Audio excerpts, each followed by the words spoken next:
और ये एक ऐसी व्यवस्था बनाता है कि एक पार्टी मैन, एक यस मैन चुनाव आयुक्त बन सकता है। वो दिन भी दूर नहीं कि चाहे भाजपा अगर कल तो संबित पात्रा को चीफ इलेक्शन कमिश्नर बना सकती है मैडम, और 2:1 के रेशियो से संबित पात्रा देश के चीफ इलेक्शन कमिश्नर बन सकते हैं। आप सोचिए कि ये कितना खतरनाक होगा अगर वो चीफ इलेक्शन कमिश्नर बन गए। मैं आगे चलता हूं। पैरा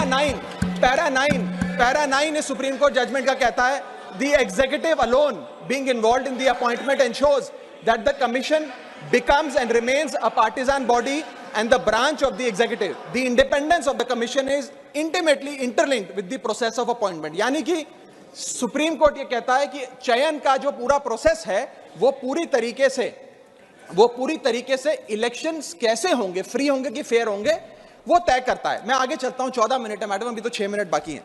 सुप्रीम कोर्ट आगे अपने पैरा 186 में हाईलाइट करते हुए कहता है, a person who is weak kneed before the powers that be cannot be appointed as the election commissioner.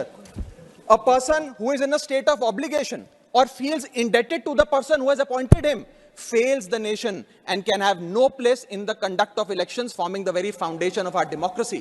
An independent person cannot be biased.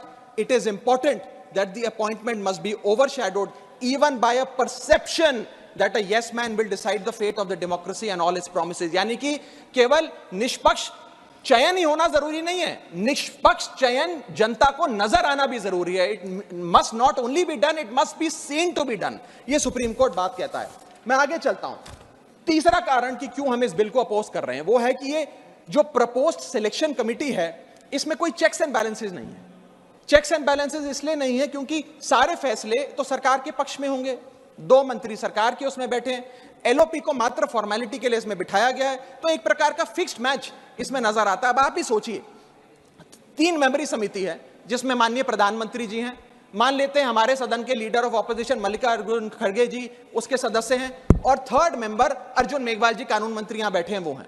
अब इनकी बैठक चल रही है, इसमें माननीय प्रधानमंत्री जी कहते हैं कि मैं रमेश नाम के शख्स को चीफ इलेक्शन कमिश्नर बनाना चाहता हूं। खड़गे साहब कहते हैं कि मैं रमेश को नहीं सुरेश को चीफ इलेक्शन कमिश्नर बनाना चाहता हूं। क्या अर्जुन मेघवाल जी जो इसी सरकार के कानून मंत्री हैं वो प्रधानमंत्री जी को ये कह सकते हैं कि नहीं नहीं नहीं प्रधानमंत्री जी रमेश ठीक नहीं है, खड़गे साहब ने जिसको नॉमिनेट किया है सुरेश, मैं भी उसी के हक में वोट देता हूं, उसका चयन हो, वो चीफ इलेक्शन कमिश्नर बने? ये तो हो ही नहीं सकता। तो जो सरकार चाहेगी वही होगा।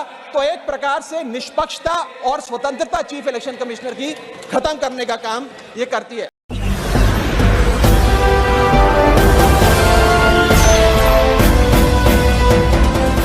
आप देख रहे हैं लाइव न्यूज 99 राष्ट्र सबसे पहले।